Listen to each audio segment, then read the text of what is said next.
Ó Mãe Santíssima, intercedei por nós para que possamos bem compreender os ensinamentos de vosso Divino Filho, nosso Senhor e Salvador Jesus Cristo, e as explicações dos pais da Igreja.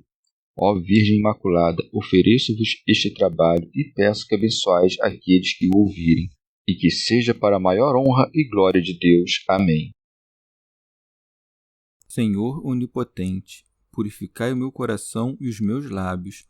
Vós, que purificastes os lábios do profeta Isaías com carvão em brasa, e dignai-vos, por tal modo, purificar-me com a vossa misericórdia, para que possa dignamente anunciar o vosso santo Evangelho. Por Jesus Cristo nosso Senhor. Amém. Senhor, abençoai-me. Que o Senhor resida no meu coração e nos meus lábios, para que anuncie digna e convenientemente o seu Evangelho. Amém. Evangelho de Nosso Senhor Jesus Cristo, segundo São Mateus. Chamado dos 4 primeiros discípulos. Estando Jesus a caminhar junto ao mar da Galiléia, viu 2 irmãos, Simão, chamado Pedro, e seu irmão, André, que lançavam a rede ao mar, pois eram pescadores. Disse-lhes: Segui-me, e eu farei de vós pescadores de homens. Eles, deixando imediatamente as redes, o seguiram. Continuando a caminhar, viu outros 2 irmãos, Tiago, filho de Zebedeu, e seu irmão, João, no barco com o pai Zebedeu, a consertar as redes, e os chamou. Eles, deixando imediatamente o barco e o pai, o seguiram. Comentários dos Pais da Igreja. Pseudo Crisóstomo. Cristo chama os apóstolos antes de dizer ou fazer alguma coisa, para que nada se lhes oculte, nem das palavras, nem das obras de Cristo, para que depois possam dizer de modo fidedigno: não podemos deixar de dizer o que vimos e ouvimos. A partir daqui, disse, estando Jesus a caminhar junto ao mar da Galiléia. Rábano Mauro. O mar da Galiléia, o lago de Genezaré, o mar de Tiberíades e o lago Salgado são o mesmo lugar. Glosa de São Tomás de Aquino. Convenientemente, o que há de pescar pescadores vai por todos os lugares onde há pesca, e por isso prossegue. Viu 2 irmãos, Simão, chamado Pedro, e seu irmão, André. Remígio de Auxerre. Viu não tão corporalmente como espiritualmente, examinando atentamente seus corações. São João Crisóstomo. Chamou-os quando estavam em suas ocupações, manifestando que convém antepor o seguimento de Cristo a todas as ocupações, de onde prossegue, que lançavam a rede ao mar, coisa que dizia respeito ao ofício deles, pelo que segue, pois eram pescadores. Santo Agostinho. Não escolheu reis, senadores, filósofos ou oradores, mas plebeus, pobres e ignorantes pescadores. Com efeito, se fosse eleito um douto, talvez dissesse que foi eleito porque, pela sua ciência, o mereceu. Nosso Senhor Jesus Cristo, no entanto, querendo dobrar os pescoços dos soberbos, não buscou um pescador por meio de um orador, mas ganhou um imperador por um pescador. Cipriano foi um grande orador, mas Pedro, o pescador, vem antes dele. Pseudo Crisóstomo. Os artesãos profetizavam, com seu trabalho, a graça da dignidade futura, porque, assim como quem lança a rede sobre a água e não sabe que tipo de peixes pegará, assim o doutor, quando lança as redes de sua palavra sobre o povo, não sabe os que hão de aproximar-se de Deus. Contudo, quem quer que Deus desperte, aderirá à sua doutrina. Remígio de Auxerre. Deus fala destes pescadores por Jeremias, dizendo: Eis que mandarei muitos pescadores, e eles os pescarão. Por isto acrescenta: Segui-me. Glosa de São Tomás de Aquino. Não tanto com os pés quanto com o afeto e a imitação, e eu farei de vós pescadores de homens. Pseudo-Crisóstomo, isto é, doutores para que, com a rede da palavra de Deus, captureis os homens do mundo tempestuoso e perigoso, onde os homens não andam, mas são carregados, porque o diabo os empurra pelo deleite em direção ao mal, onde os homens se devoram uns aos outros, como os peixes mais fortes devoram os mais jovens, para que, retirados, vivam na terra como membros do corpo de Cristo. São Gregório Magno. Pedro e André não haviam visto Cristo fazer nenhum milagre. Nada tinham ouvido sobre o prêmio eterno, e, contudo, com uma única ordem do Senhor, esqueceram-se de tudo o que pareciam possuir. De onde se segue? Eles, deixando imediatamente as redes, o seguiram. Nisto devemos ver antes o afeto que os bens, pois muito deixou quem nada conservou para si, muito abandonou quem renunciou, com suas coisas, às concupiscências. Os que o seguiam deixaram tanto quanto podiam apetecer os que não o seguiam. Nossos atos exteriores, por menores que sejam, são suficientes para Deus, e não se considera quanto seja o sacrifício que custam, mas de quanto é retirado. O reino de Deus não tem um preço calculado, mas vale tanto quanto tens. Pseudo-Crisóstomo. Os discípulos nomeados não seguiram Cristo buscando a honra dos sábios, mas o benefício de seu trabalho. Conheciam quão preciosa é a alma humana, quão grata é sua santidade na presença de Deus e quão grande é a recompensa oferecida. São João Crisóstomo. Eles creram em uma promessa tão grande e compreenderam pelos sermões que ouviram que poderiam pescar outros homens. Pseudo-Crisóstomo. Desejando estas coisas, seguiram Cristo, deixando tudo quanto os rodeava, e nisto nos ensinaram que ninguém pode possuir coisas terrenas e marchar perfeitamente em direção às celestes. Glosa de São Tomás de Aquino. Nestas coisas se mostra um modelo para aqueles que deixam suas posses pelo amor de Cristo. Oferece-se também uma lição àqueles que desprezam até os afetos carnais em favor de Deus, de onde se diz: continuando a caminhar, viu outros 2 irmãos. Observa que os chama de 2 em 2, como se lê em outro lugar que os mandou também pregarem em duplas. São Gregório Magno. Até o ponto em que nos insinua que aquele que não tem caridade em relação ao outro não deve tomar para si o ofício da pregação. 2 são os preceitos da caridade, e esta não pode dar-se com menos de 2 pessoas. Pseudo-Crisóstomo.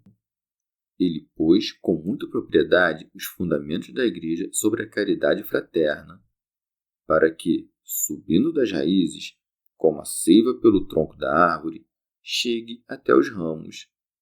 E o fez sobre a caridade natural, para que a caridade seja mais forte, não somente pela graça, mas também pela natureza. Por isso diz: irmãos, assim o fez Deus no Antigo Testamento, colocando em Moisés e Arão o fundamento de seu edifício. Mas, como a graça do Novo Testamento é muito maior que o do Antigo, edificou o primeiro povo sobre uma só fraternidade e o segundo sobre 2. Ele diz que Tiago de Zebedeu e seu irmão João estavam com seu pai Zebedeu no barco, remendando suas redes, coisa que é indício de extrema pobreza. Remendavam as velhas porque não tinham recursos para comprar redes novas. E explica, ao mesmo tempo, a grande piedade deles, porque, em meio a tanta pobreza, socorriam seu pai, tanto que o levavam consigo no barco, não porque ele pudesse ajudá-los em seu trabalho, mas para consolá-lo com sua presença. São João Crisóstomo. Não é pequena esta demonstração de virtude, suportar com facilidade a pobreza, alimentar-se com seu justo trabalho. viver juntos pela virtude do amor, ter consigo seu pai pobre e trabalhar cuidando dele. Pseudo Crisóstomo. Não nos atrevemos a estimar que os primeiros foram mais velozes em pregar, porque lançavam as redes, e estes últimos mais lentos, porque estavam até o momento compondo suas redes, uma vez que é próprio só a Cristo conhecer as diferenças entre eles. Talvez se diga que aqueles lançavam suas redes por causa de Pedro, que pregou o Evangelho, mas não escreveu. De outra parte, os outros foram chamados a compô-las por causa de João, que escreveu um Evangelho. E prossegue: e os chamou. Estavam unidos, vivendo na mesma habitação, concordes pelo amor, iguais no ofício e juntos pela piedade fraterna. Por isso os chamou simultaneamente, para que, unidos por tantos bens, uma vocação diferente não os separasse. São João Crisóstomo, chamando-os, nada lhes ofereceu como aos primeiros. A obediência daqueles que imediatamente o seguiram preparava-lhes o caminho para crerem. Mas tinham ouvido muitas coisas do Salvador, como amigos e parentes dos outros. Prossegue. Eles, deixando imediatamente o barco e o pai, o seguiram. Pseudo Crisóstomo. 3 coisas devem deixar o que vem a Cristo: os atos carnais, figurados pelas redes, a matéria mundana, figurada pelo barco, e a família, figurada pelo pai. Deixaram, pois, o barco para serem constituídos como pilotos do navio da igreja. Deixaram as redes para não trazerem mais peixes à cidade terrena, mas para que conduzissem os homens à cidade celeste. Deixaram um pai para serem constituídos como pais espirituais de todos. Santo Hilário de Poitiers.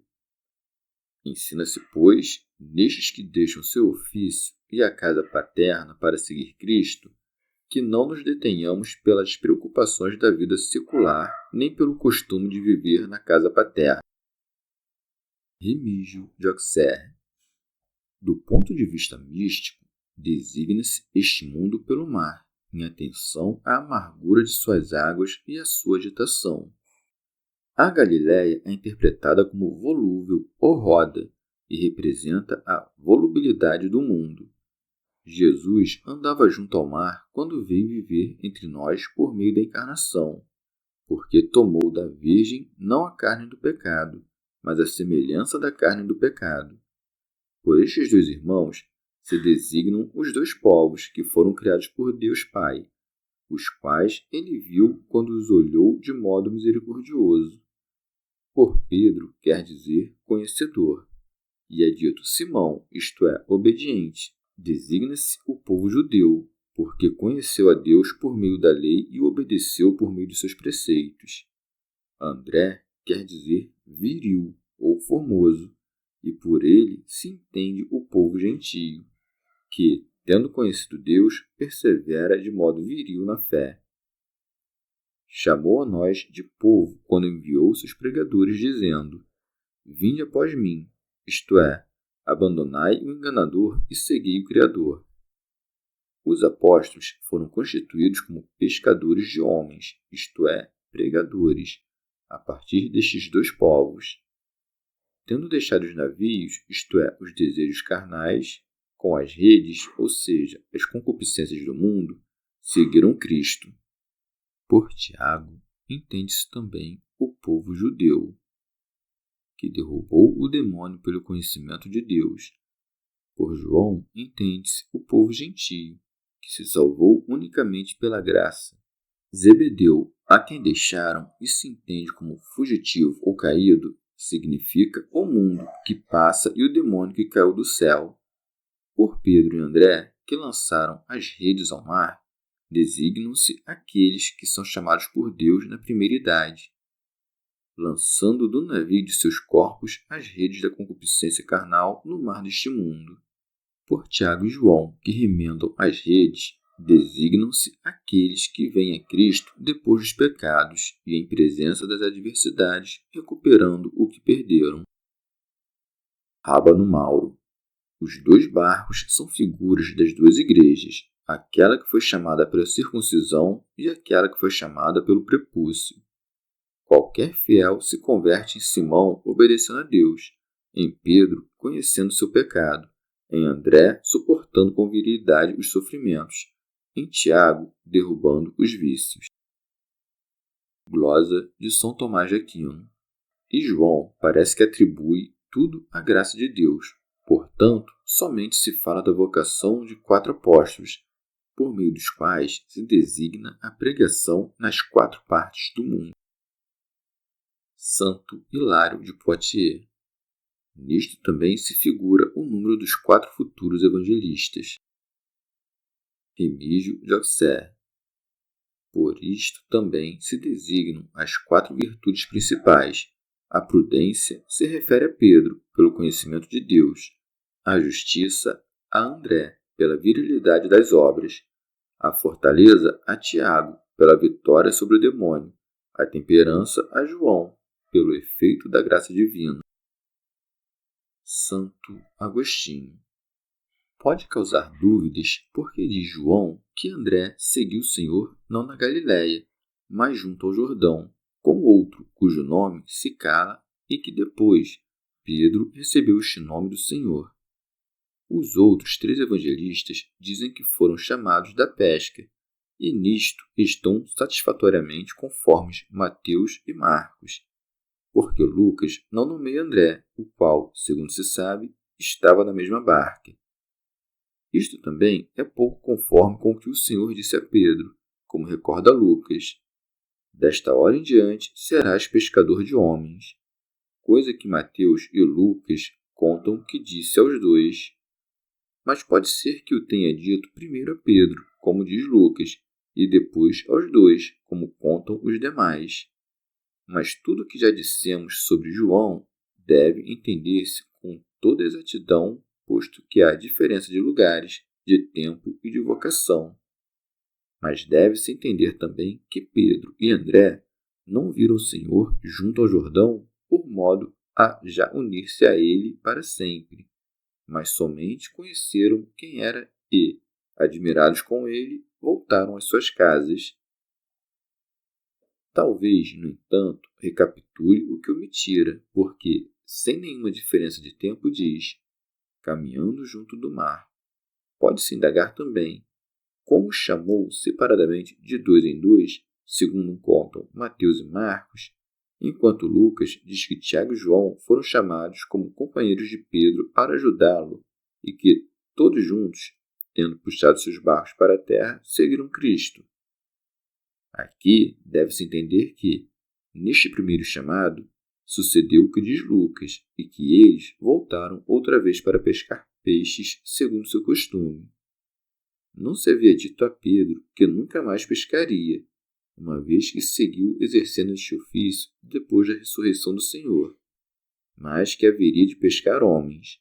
E depois sucedeu-se o que dizem Mateus e Marcos. Não seguiram depois de puxar seus barcos para a terra com a preocupação de voltarem às suas ocupações, mas para seguir aquele que ordenava. Chegamos ao fim de mais um dia de comentários da Catena Áurea. Muito obrigado por ficarem até aqui, que Nossa Senhora derrame suas graças sobre nós e até amanhã.